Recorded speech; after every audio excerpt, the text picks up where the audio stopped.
हम्म।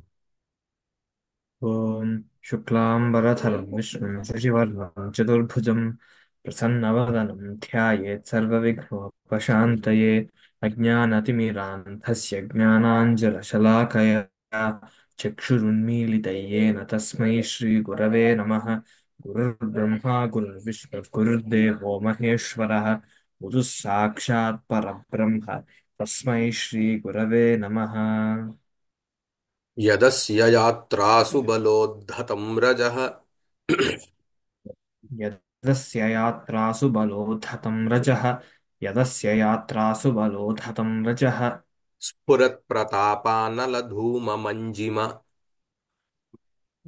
स्फुरत्प्रतापानलधूममञ्जिम स्फुरत् स्फुरत्प्रतापानलधूममञ्जिर मञ्जिम मञ्जिम तदेव गत्वा पतितं सुधाम्बुधौ तदेव गत्वा पतितं सुधां बुधौ तदेव गत्वा पतितं सुधां बुधौ दधाति पङ्कीभवदङ्कतां विधौ।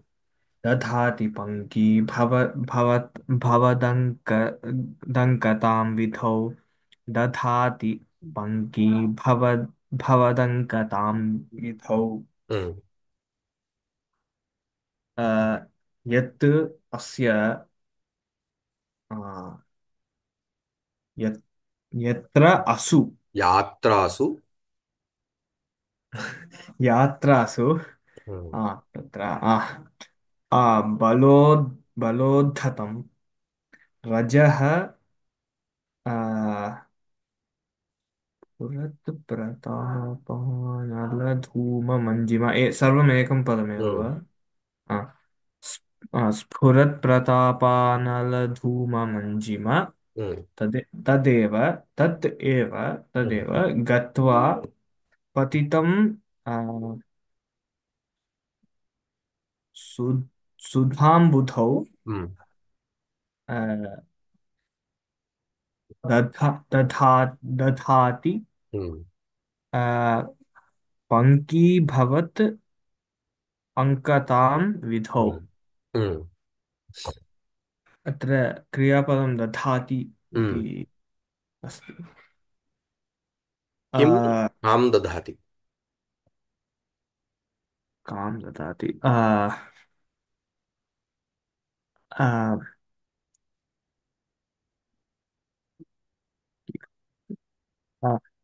अङ्कतां हम्म। दधाति। अङ्कतां दधाति। किं दधाति अङ्कताम्। पङ्कीभवत् अङ्कतां दधाति। न न न आ, कर्ता कर्ता कः। ओ कर्ता राजः रजः। रजः कथं भूतं रजः। रजः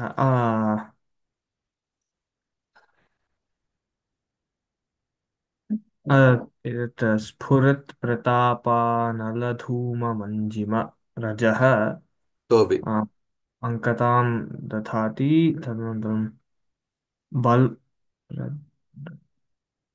बलोद्धतं बलोद्धतं रजः तस्य बलोद्धतं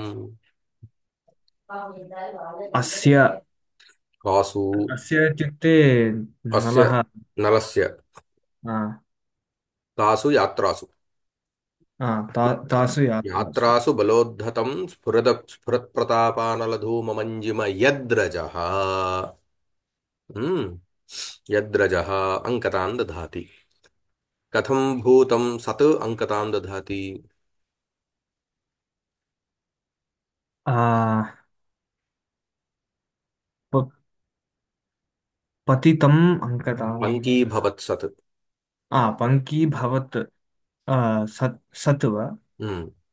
पङ्कीभवत् सत् अङ्कतां दधाति। पुनः रजः तदेव भवतु आ, कुत्र अङ्कतान् दधाति। सुधाम्बुधौ विधौ अङ्कतान् दधाति। न न न आ, विधौ अङ्कतान् दधाति विधौ अङ्कतान् ददाति सुधाम्बुधौ पतितं सत् पङ्कीभवत् सत् विधौ अङ्कतान् ददाति। सुधाम्बुधौ पतितं पतित सत्। पतितं सत् हम्म। आ, किं पङ्कीभवत् हम्म। आ, विधौ अङ्कतान् दधाति। नाम तदेव तद् गत्वा सुधाम्बुधौ पतितं सत् स पतितं सत् पङ्कीभवत् सत् विधौ अङ्कतान् दधाति। ఇప్పుడు इदानीं कथं भवति? अस्य यात्रासु बलोद्धतं स्फुरत्प्रतापानलधूममञ्जिम यद्रजः तदेव गत्वा सुधाम्बुधौ पतितं सत् पङ्कीभवत् विधौ अङ्कतान् दधाति। हम्म, हम्म? आ, यत् हम्म। आ, अस्य बलोद्धतं यात्रासु स्फुरत् प्रतापनलधूममञ्जिमा यात्रासु बलोद्धतं। यात्रासु बलोद्धतं हम्म। यत् अस्य यात्रासु बलोद्धतं यत् इति अन्ते आगच्छति।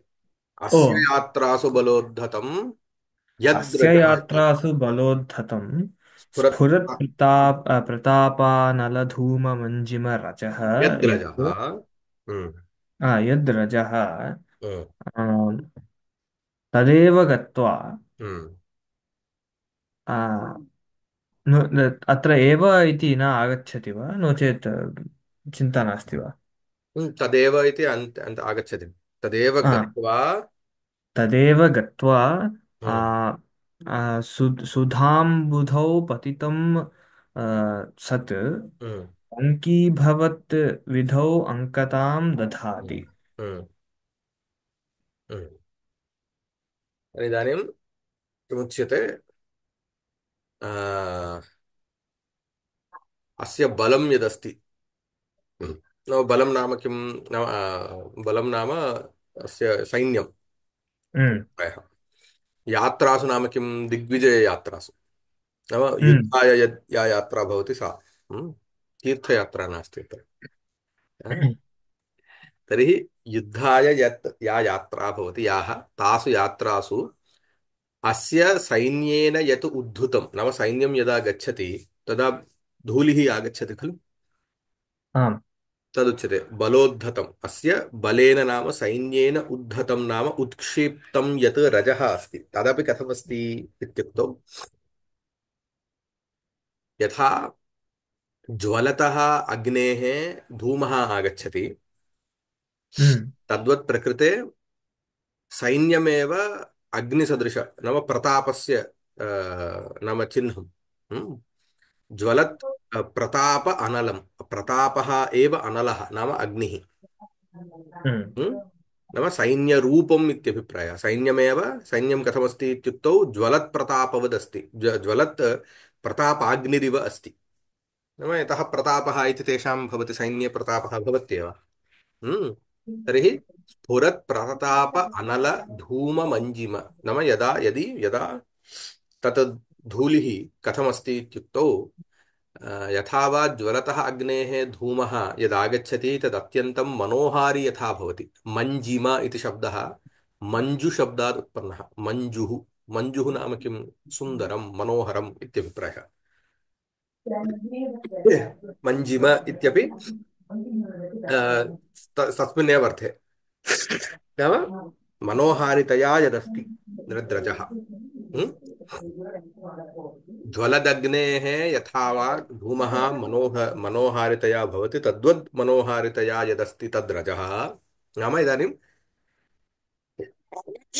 यद्रजः भवति सः धूमः तत् सैन्यम् एव अग्निः प्रतापाग्निः। हम्म? तदेव रजः गत्वा इदानीं तद्रजः तावदस्ति यत् तद् गत्वा सुधाम्बुधौ पतितं सत्। सुधाम्बुधिः नाम क्षीरसागरः। हम्म क्षीरसागरे इदमेव रजः तत्र गत्वा पतितं। पतितं तेन रजः यदि क्षीरे पतति चेत् किं भवति? तत् पङ्की भवति। पङ्कीभवनं नाम पङ्कः नाम ज्ञायते? बुरद इत्युक्ते बुरद किं वदामः, केचन पुष्पं।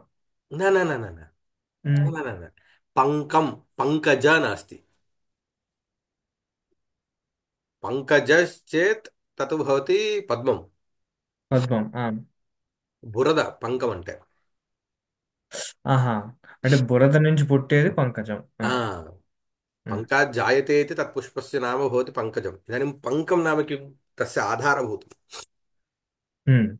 हम्म, तर्हि अत्र मलिनं। रजः इत्युक्ते दुम्म। रजः नाम धूलिः। उम्, हम्म, उम्, तदेव रजः गत्वा क्षीराम्बुधौ नाम क्षीरसागरे पतितं सत् तत् पङ्कीभवति, पङ्कीकरोति। आ, हा, एवं खलु। यदि धूलिः गत्वा क्षीरे पतति चेत् किं भवति? धूलिः सम्यक् ज्ञायते। एवं खलु। आम्, आमा, इदानीं चन्द्रः कस्मात् उत्पन्नः? क्षीरसागरात् उत्पन्नः। आम्, एवं खलु। अ? तर्हि पङ्कीभवत् सत् तदेव विधौ विधौ विधिः नाम विधिः नाम किं? विधुः नाम कः? चन्द्रः। उम्, तदेव चन्द्रे अङ्कतान् ददाति। शशाङ्कः खलु चन्द्रः। आम्, तस्मिन् अङ्के अङ्कं भवति खलु। मलिनं नाम मालिन्यं किञ्चिदिव दृश्यते खलु। चन्द्रे आमाम्, कलङ्कम् इत्युच्यते खलु। हम्म?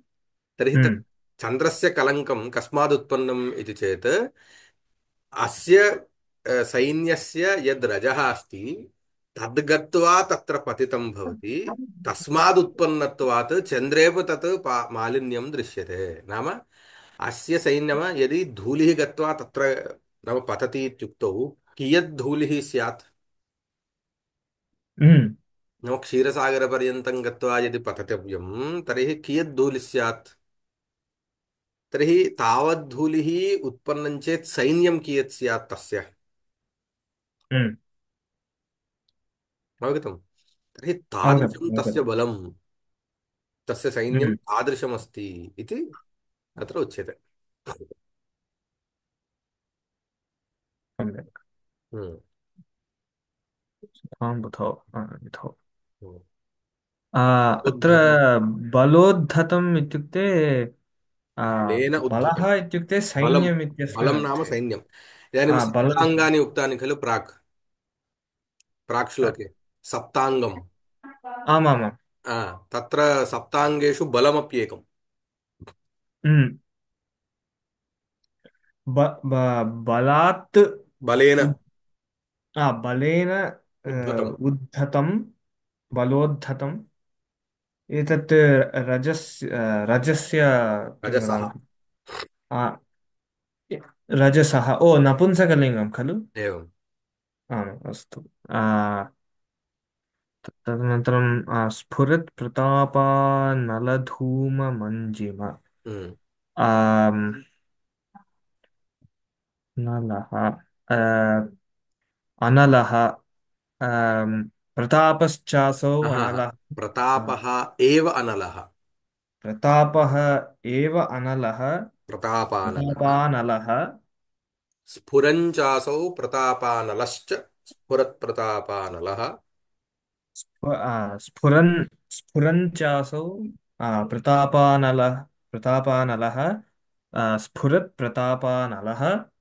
स्फुरत् प्रतापानलस्य धूमः। हम्म, आ, स्फुरत् प्रतापानलधूमः। मञ् स्फुरत्प्रतापानलधूमः इव मञ्जिमा यस्य तत्। आ, स्फुरत् प्रतापानलधूम इव मञ्जिमा यस्य तत्। रजः स्फुरत्प्रतापानलधूममञ्जिमा। पानलधूममञ्जिमा। इदं अत्र नकारान्त नपुंसकलिङ्गशब्दः।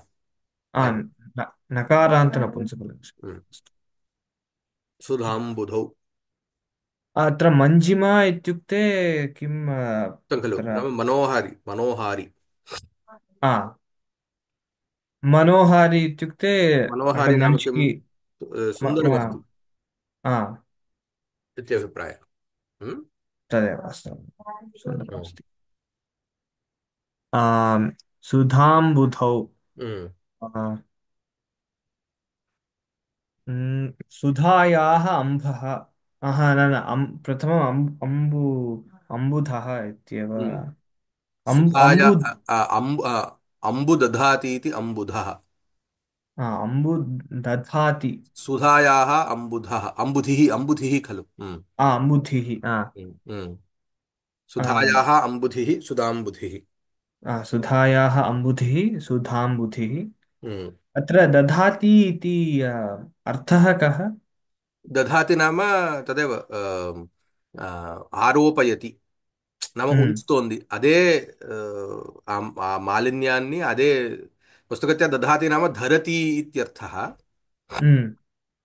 हम्म धायि धारणपोष धरति, धायि धातुतः उत्पन्नम्, हम्म इदमेव तत्र कलङ्कत्वम् आरोपयति हम्म इत्यस्मिन् अर्थे प्रकृते स्वीकर्तव्यम्। अवगतम्। हम्म। पङ्कीभवत् अत्र किमपि। अपङ्कं पङ्कीभवति इति पङ्कीभवत्। आ, पङ्कं पङ्कीभवति इति। अपङ्कं अपङ्कं। आ, पङ्कीकरोति अथवा पङ्कीभवति इति पङ्कीभवत्। अपङ्कं पङ्कीभवति इति। अभूत तद्भावे इति उच्यते। आ, पङ्कीभवत्। हम्म, अङ्कताम् इत्युक्ते मालिन्यं विधिः खलु अत्र हम्म, हम्म। विधिः। विधुः खलु, चन्द्रस्य विधुः। किमस्ति, विधुः खलु चन्द्रस्य। विधुः। अमरकोशे अपि अस्ति किं इति। किमस्ति कोशे, कोशवाक्यं किम्? अस्ति किं शशधरस्तक्षत्रिशोषामः रात्रोर्सौभागो विभो स्त्री मण्डलं त्रिषु न अत्र नास्ति। इदानीं न स्मरामि किन्तु हम्म, आम्। भवतु। श्लोकमेकवारं पठ। अस्तु। अ, यदस्य यत्रासु बलो यात्रासु। यदस्य यात्रासु बलोद्धतं रजः स्फुरत्प्रतापानलधूममञ्जिमा तदेव गत्वा पतितं सुधाम्बुधौ तथाति पङ्कीभवदङ्कतां विधौ। हम्म, एवं भवतु, अत्र स्थापयामः।